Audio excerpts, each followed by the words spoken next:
Hi friends, welcome to our channel. Friends, నేను ముందుగానే మీకు కెమెరా అంటే ఏమిటి, అది ఎలా పనిచేస్తుంది అనే దాని గురించి ఒక వీడియో అప్లోడ్ చేశాను. ఆ వీడియో మీరు ఎండ్ వరకు చూడండి. మీకు కెమెరా అంటే ఏమిటి, అది ఎలా పనిచేస్తుంది అనేది అర్థమవుతుంది. ఈ మెగాపిక్సెల్ గుని కెమెరాలో ఎలా పనిచేస్తుంది గుని అర్థమవుతుంది. ఇవాళ వీడియోలో మనం మెగాపిక్సెల్ గురించి మాట్లాడుకున్నాం ఫ్రెండ్స్. ఈ కంపెనీస్ చూసుకుంటే 108 మెగాపిక్సెల్, అలాగే 64 మెగాపిక్సెల్, అలాగే 48 మెగాపిక్సెల్ అని ఇలా మనకు మెగాపిక్సెల్తో కెమెరా ఫోన్స్ అనేవి తీసుకొస్తున్నాయి ఫ్రెండ్స్. ఇవాళ వీడియోలో మనకు అంత మెగాపిక్సెల్ ఉంటే నిజంగా ఇమేజెస్ అనేది క్లారిటీగా వస్తాయా రావా, ఈ మెగాపిక్సెల్ అంటే ఏమిటి, ఇది ఎలా పనిచేస్తుంది అనే దాని గురించి ఈ వీడియోలో మనం పూర్తిగా మాట్లాడుకున్నాం ఫ్రెండ్స్. ఇటువంటి టెక్నికల్ ఇన్ఫర్మేషన్ మిస్ కాకుండా ఉండాలంటే మన ఛానల్ తప్పకుండా సబ్స్క్రైబ్ చేసుకోండి ఫ్రెండ్స్. అలాగే మీకు ఏ వీడియోస్ నచ్చుతున్నాయో మాకు తెలియాలంటే ఈ వీడియోస్కి మీరు లైక్ చేయండి ఫ్రెండ్స్. మీకు ఇన్ఫర్మేటివ్ వీడియోస్ నచ్చితే ఇన్ఫర్మేటివ్ వీడియోస్కి లైక్ ఇచ్చారనుకోండి, నేను ఇన్ఫర్మేటివ్ వీడియోస్ చేస్తాను.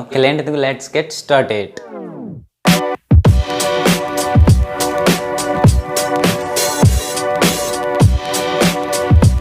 ఫ్రెండ్స్, మనం ముందుగా మెగాపిక్సెల్ ఎలా పనిచేస్తుంది అనే దాని గురించి మాట్లాడుకున్నాం. ఇక్కడ మెగాపిక్సెల్ అంటే 10⁶ అనమాట. అంటే 10 పక్కన 6 సున్నాలు పెడితే ఎంత అవుతుంది, 10 లక్షలు. అంటే ఒక మెగాపిక్సెల్ వచ్చేసి 10 లక్షల పిక్సెల్స్ అనమాట. అలాగే ఇప్పుడు 2 మెగాపిక్సెల్ తీసుకున్నాం అనుకో 20 లక్షల పిక్సెల్స్ అనమాట. అలాగే 10 మెగాపిక్సెల్ తీసుకుంటే అప్పుడు మనకి ఎంత అవుతుంది, 1,000,000 పిక్సెల్స్ వచ్చేసి 10 మెగాపిక్సెల్ అనమాట. ఈ పిక్సెల్స్ ఎలా ఉంటాయంటే, ఇలా మనకి ఇమేజ్ సెన్సార్ ఉంటుంది కదా, మీకు స్క్రీన్ పైన చూపిస్తున్నా కదా ఇమేజ్ సెన్సార్.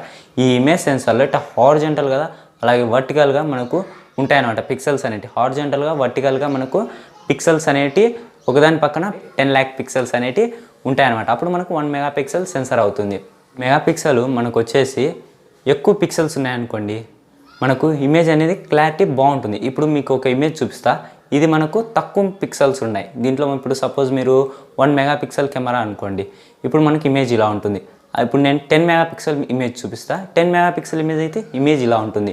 ఇప్పుడు ఈ రెండు దాంట్లో మీరు కంపేర్ చేసి చూడండి, ఏ దాంట్లో బాగుంది ఇమేజ్ వచ్చేసి మనకు 10 మెగాపిక్సెల్ దాంట్లోనే ఇమేజ్ అనేది బాగుంది కదా క్లారిటీగా. ఎక్కువ పిక్సెల్స్ ఉంటే అంత డీటెయిల్స్ అనేది క్యాప్చర్ చేస్తుంది అనమాట. పిక్సెల్స్ ఇప్పుడు మనకు ఎక్కువ ఉన్నాయి అనుకోండి, ఇప్పుడు డీటెయిల్స్ అనేది ఎక్కువ క్యాప్చర్ చేస్తుంది. అలాగే మనకు ఇమేజ్ అనేది క్లారిటీ కొంచెం బాగుంటుంది. ఇప్పుడు మనకు మెగాపిక్సెల్ ఎక్కువ ఉంటేనే ఇమేజెస్ క్లారిటీగా వస్తాయి అని ఏం లేదు ఫ్రెండ్స్. మనకు దీంట్లో ఇమేజ్ ప్రాసెసింగ్ని ఉంటుంది. ఇమేజ్ ప్రాసెసింగ్ని బాగుంటేనే మనకు ఇమేజెస్ అనేటివి బాగుంటాయి. ఇప్పుడు మనం హై ఎండ్ కంపెనీస్ చూసుకుంటే, ఇప్పుడు గూగుల్ కానీ, అలాగే శాంసంగ్, ఐఫోన్, ఇలా మనకు ఐఫోన్స్ ఉన్నాయి కదా, దీంట్లో మనకు చూసుకుంటే 12 మెగాపిక్సెల్ 8 మెగాపిక్సెల్ ఇస్తారు కెమెరాస్. ఎందుకు ఇమేజ్ దాంట్లో బాగుంటాయి. ఇప్పుడు దాంట్లో మీరు కెమెరా ఐఫోన్ తీసుకోండి, ఐఫోన్లో ఫోటో తీయండి, దాంట్లో ఎంత 12 మెగాపిక్సెలే, దాంట్లో ఫోటో తీయండి. ఇప్పుడు లేటెస్ట్ మొబైల్స్ తీసుకోండి, 64 మెగాపిక్సెల్ కెమెరా ఫోన్ తీసుకోండి, ఫోటో తీయండి, రెండుదంతా కంపేర్ చేయండి, ఏ ఇమేజ్ బాగుంటుంది చూడండి. అంటే ఐఫోన్ ఇమేజే బాగుంటుంది. కాకపోతే ఇది కూడా ఇమేజ్ ఏం మనకు వేస్ట్ అని కాదు, బాగుంటుంది. కాకపోతే దీంతో పోల్చుకుంటే దాంట్లో బాగుంటుంది. ఎందుకు, దాని యొక్క ఇమేజ్ ప్రాసెసింగ్ అనేది బాగుంటుంది కాబట్టి. ఇప్పుడు మనకు లెన్సెస్ గురించి చాలా ఇంపార్టెంట్ ఫ్రెండ్స్. నేను ఇది అపేచర్ లెన్స్ అది ఎలా పనిచేస్తుంది అనే దాని గురించి వీడియో చేశాను. ఆ వీడియో కూడా చూడండి మీరు మర్చిపోకుండా. ఇక్కడ నేను ఐకార్డ్స్లో ఇస్తాను. ఇప్పుడు మనకు లెన్సెస్ అనేది కూడా చాలా ఇంపార్టెంట్ ఫ్రెండ్స్. ఎందుకంటే ఈ లెన్సెస్ మనకు పెద్దగా ఉన్నాయనుకోండి, 12 మెగాపిక్సెల్ కెమెరా ఇచ్చా ఎక్కువ డీటెయిల్స్ క్యాప్చర్ చేయగలదు. అదే లెన్సెస్ చిన్నగా ఉండేది అనుకోండి, 64 మెగాపిక్సెల్ కెమెరా ఇచ్చినా కానీ మనకు తక్కువ డీటెయిల్స్ అనేది క్యాప్చర్ చేయగలదు. ఇప్పుడు మన కళ్ళైనా కానీ చూడండి, మీరు కొంచెం మూసుకొని చూసారనుకోండి, కళ్ళు కొంచెం బ్లర్గా కనిపిస్తుంది, అంత క్లారిటీ కనపడదు. అదే మనం కళ్ళు పెద్ద చేసి చూస్తే మనం ఏం చూస్తున్నా కానీ అది మనకు క్లారిటీ కనిపిస్తుంది. కాబట్టి మనకు లెన్స్ గుని ఉంటాయన్నమాట. ఈ లెన్స్ అనేది చిన్నగా ఉన్నాయనుకోండి, ఇమేజ్ అనేది తక్కువ వస్తుంది. అదే లెన్స్ పెద్దగా ఉన్నాయనుకోండి, ఇమేజ్ అనేది క్లారిటీ బాగుంటుంది, అలాగే ఎక్కువ డీటెయిల్స్ అనేది క్యాప్చర్ చేస్తుంది. ఈ 108 మెగాపిక్సెల్, 64 మెగాపిక్సెల్, అలాగే 48 మెగాపిక్సెల్స్ ఎందుకంటే వీళ్ళ యొక్క కంపెనీ వాళ్ళు మనకు స్ట్రాటజీ అనమాట. వీళ్ళ కంపెనీ స్ట్రాటజీ మన జనాలను ఎలా మోసం చేయాలని చూస్తుంటారు. ఇప్పుడు నువ్వు 108 మెగాపిక్సెల్ అంటే ఏం ఆలోచించరు, డైరెక్ట్ పోయి ఫోన్ కొనేస్తారు. ఎందుకు, దాంట్లో కెమెరా క్వాలిటీ బాగుంటుంది, అబ్బా 108 మెగాపిక్సెల్ ఇచ్చేసారు అని అనుకుంటారు. కాదు ఫ్రెండ్స్, ఇది మార్కెట్ స్ట్రాటజీ అనమాట. కంపెనీ వాళ్ళు మనల్ని మోసం చేస్తున్నారు. ఎందుకంటే వీళ్ళు మొబైల్ ఫోన్స్ ఎక్కువ సేల్ కావాలని ఇలా కొత్త అన్నీ తీసుకొచ్చి మనకు 108 మెగాపిక్సెల్ అసలు అవసరమే లేదు. ఇమేజ్ సెన్సార్ అనేది ఫస్ట్ ఇమేజ్ సెన్సార్ బాగుండాలి. నీకు ఇమేజ్ సెన్సార్ వేస్ట్ ఇచ్చేసి దాంట్లో ఎన్ని పిక్సెల్స్ పెడితే ఏం లాభం, మనకు క్లారిటీ అనేది బాగుండదు కదా. అదే మీరు ఇమేజ్ సెన్సార్ క్వాలిటీది వాడి వాళ్ళు, అలాగే దాంట్లో పిక్సెల్స్ తక్కువ ఉన్నాయి కానీ లెన్సెస్ పెద్దవి ఇచ్చారనుకోండి బాగుంటుంది. ఇవన్నీ బాగున్నా కానీ మనకి ఇమేజ్ కొంచెం మిస్ అవుతుంది క్లారిటీ అనేది. అదే మనం ఇప్పుడు ఐఫోన్స్లో చూసుకుంటే ఇమేజ్ ప్రాసెసింగ్ అనేది బాగుంటుంది. అలాగే గూగుల్లో కూడా ఇమేజ్ ప్రాసెసింగ్ అనేది బాగుంటుంది. ఐఫోన్ మొబైల్స్లో అయినా కానీ గూగుల్ మొబైల్స్లో అయినా కానీ ఇమేజ్ అండ్ ప్రాసెసింగ్ అనేది బాగుంటుంది. అదే మనం శాంసంగ్ చూసుకున్నాం అనుకోండి, ఈ కలర్స్ అనేది కొంచెం ఓవర్ సాచురేట్ అనమాట. ఇప్పుడు రెడ్ కలర్ అని అనుకోండి బూస్ట్ చేస్తుంది, ఎక్కువ రెడ్డిష్లో చూపిస్తుంది మనకు ఇమేజ్ అనేది, ఎక్కువ రెడ్డిష్లో చూపిస్తుంది ఏదైనా ఫ్లవర్ని ఫోటో తీస్తే, రెడ్ కలర్ ఫ్లవర్ని.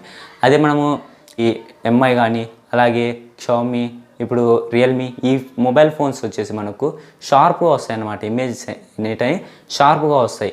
దీంట్లో వచ్చేసి మనకు ఒరిజినల్ ఫోటో కావాలంటే ఐఫోన్లో అయినా కానీ గూగుల్ ఫొటోస్లో అయినా కానీ మనకు ఇమేజ్ అనేది చాలా బాగుంటాయి. ఈ గూగుల్ ఫోన్స్లో కూడా మనకు ఈ ఇమేజెస్ అనేటి ప్రాసెసింగ్ మీద కూడా ఆధారపడి ఉంటుంది. కాబట్టి మీరు మోసపోకండి ఫ్రెండ్స్. ఇప్పుడు మనకు సపోజు నేను ర్యామ్ గురించి కూడా ఒక వీడియో తీశాను. వీళ్ళు ఏం చేస్తారంటే ర్యామ్ కూడా చాలా ఎక్కువ ఇచ్చేసి ఇది కూడా ఒక మార్కెట్ స్ట్రాటజీ అనమాట. ఇప్పుడు మీకు 12 GB ర్యామ్ ఏం చేసుకుంటారు ఫ్రెండ్స్, మనకు మ్యాక్సిమం 6 GB ర్యామ్ ఎనఫ్ ఆడికి. ఎందుకంటే ఇప్పుడున్న ప్రస్తుత కాలం మొబైల్స్లో 6 GB RAM enough. 12 GB RAM ఇస్తే ఏం చేసుకుంటారు, ఏం చేసుకోలేరు. ఇవన్నీ మార్కెట్ స్ట్రాటజీస్ ఫ్రెండ్స్, మీరు నమ్మి మోసపోకండి. ఎందుకంటే మనం ఇప్పుడు చిన్న వాటిని చూసుకుంటేనే మనకు మొబైల్ ఫోన్ బాగుంటుంది. ఇప్పుడు వాడు 108 మెగాపిక్సెల్ కెమెరా ఇచ్చాడు అనుకోండి, దానికి ఎక్కువ డబ్బులు ఖర్చు చేసి ఉంటారులే, సరే. ఇప్పుడు నీకు అంత డబ్బులు ఖర్చు చేసి తక్కువకి ఎందుకు ఇస్తుండు? ఆ సెల్లులో ఏదో ఒకటి మనకు మిస్ అయ్యి ఉంటుంది. బ్యాటరీ తక్కువ ఉండడము, స్క్రీన్ ఇమేజ్ డిస్ప్లే ఉంటుంది కదా, ఆ డిస్ప్లే క్లారిటీ తక్కువ ఉండడం, ఇలా ఏదో ఒకటి దాంట్లో మైనస్ ఉంటేనే కదా వాడు అంత ప్లస్ ఇచ్చి మనకు తక్కువ ప్రైస్ తీసుకొచ్చేది.